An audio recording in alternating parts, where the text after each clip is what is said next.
Assalamualaikum warahmatullahi wabarakatuh.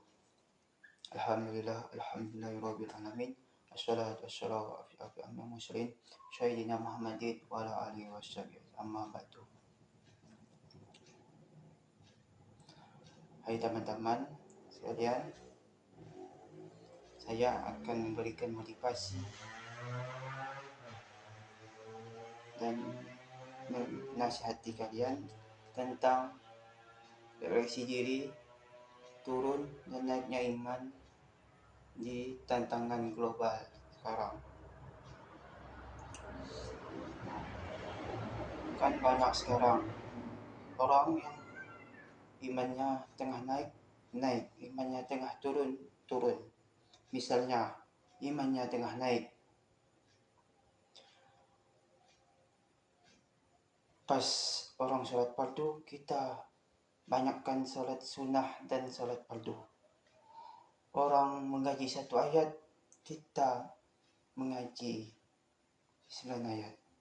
Orang mengaji satu surah, kita mengaji 1 juz.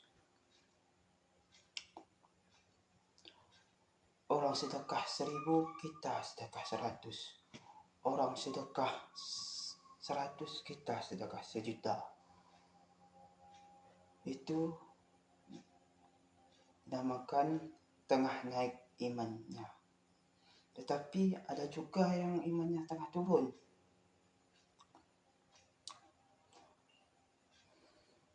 Itu dikarenakan ada perbuatan atau pelaksanaan dia itu maksiat. Contohnya, pas imannya turun tuh, yang biasanya sholat tahajud tidak melaksanakan sholat tahajud. Yang biasanya sholat 5 waktu, tinggal 3 waktu. Itu dikarenakan dia itu ada hal ataupun maksiat dalam diri dia. Kan ada doa yang Rasulullah berikan kepada kita ataupun umatnya yang untuk mempelajari itu.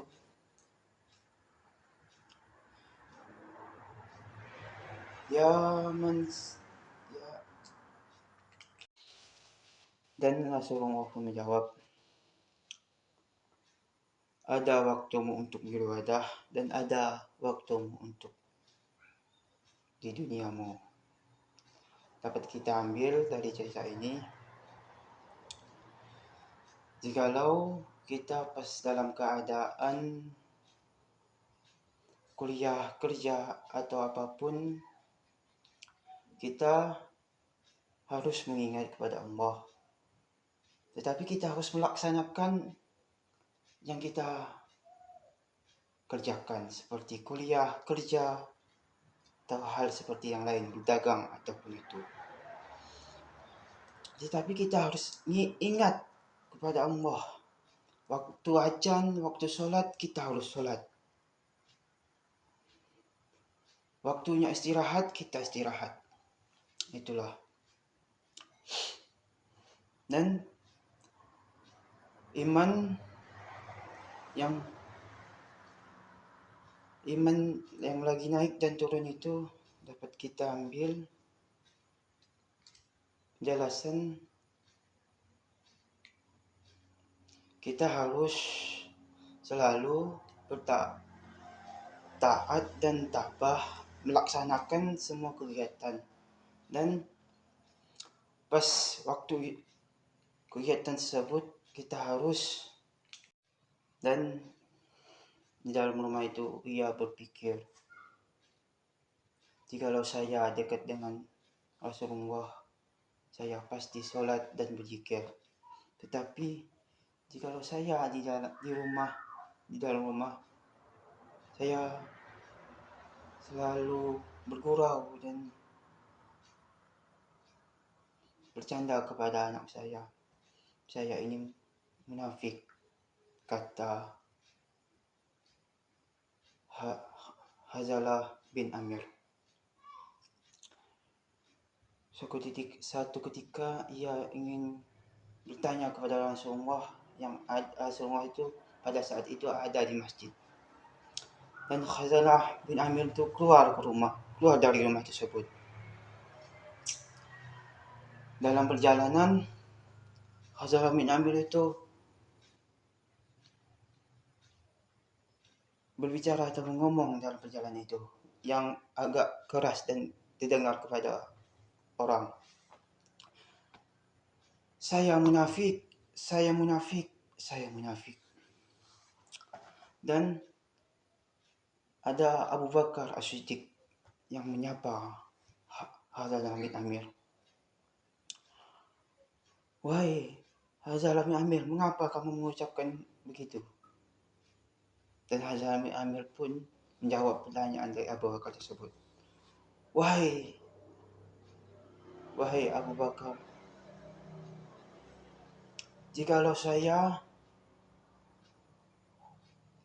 dekat dengan Rasulullah, saya pasti ibadah dan berzikir kepada Allah. Tetapi jikalau saya ada di rumah, saya pasti bercanda bergurau kepada anak dan istri saya. Dan saya ini munafik, ya Abu Bakar. Dan Abu Bakar pun menjawab, jikalau begitu, saya juga munafik, ya Khazalah bin Amir. Dan mereka berdua pun bergegas dan menyampaikan kepada Rasulullah, wahai Rasulullah, ya muqallibal qulub sabik qulub ala dinik. Wahai Jad yang membolak-balikkan hati, teguhkanlah hatiku di atas agamamu. Karena Rasulullah sudah melajari untuk kita, jikalau iman kita pas turun, kita bacakan doa itu. Dan juga jikalau kita dalam keadaan maksiat dan keadaan zina dan ingin melakukan hal tersebut, ada juga ayatnya, ataupun ada juga pepatah, Allahi faksain. Kita harus memaksa diri kita tidak melakukan sesuatu hal tersebut. Dan ada juga cerita sahabat tentang hal turun dan naiknya iman kita, yang bernama Khazalah bin Walid, sahabat Rasulullah tersebut. Pada waktu itu Khazalah bin Walid itu saat di rumah itu dia berpikir,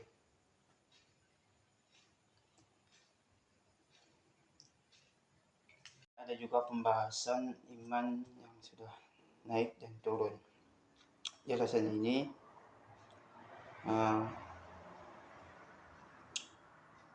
iman dan amal.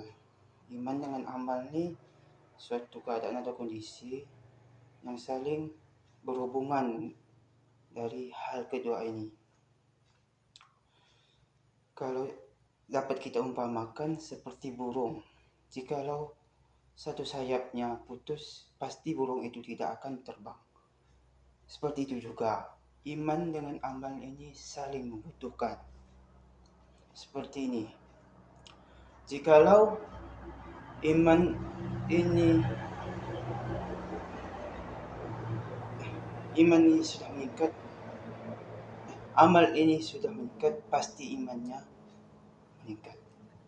Tetapi jikalau amal ini sudah turun, pasti imannya juga turun. Dapat kita perhatikan, jikalau biasanya sholat sunnah, sholat fardu, tetapi kita pas keadaan kerja pasti tidak kita akan melakukan. Itu juga kalau iman dengan amal ini saling membutuhkan.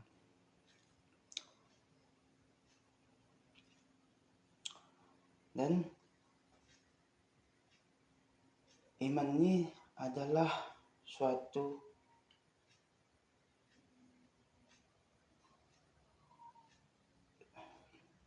dan iman dengan amal ini adalah suatu keadaan. Kalau amal ada amal itu ada kitabnya, seperti kitab fikih amal kan kita ada kitabnya. Tetapi kalau iman akan ada iman kepada Allah, akan ada iman kepada malaikat dan iman kepada lainnya. Pasti iman ini adalah satu tiang seperti sholat. Sholat itu adalah tiang agama. Jikalau itu kita itu harus ada iman. Jikalau rumah tidak ada tiang pasti roboh. Itu juga kita harus ada iman dalam diri kita. Ya teman-teman.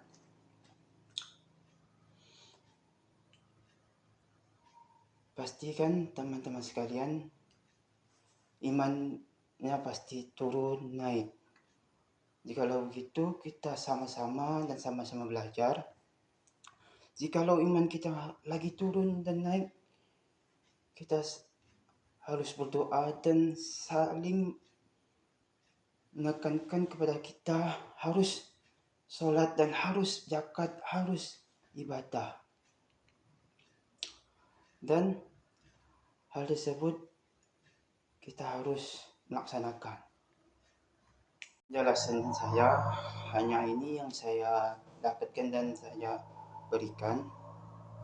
Kurang lebihnya mohon maaf, dan hanya inilah sebatas yang saya tahu dan saya sampaikan kepada kalian ya teman-teman. Kurang lebihnya wassalamualaikum warahmatullahi wabarakatuh.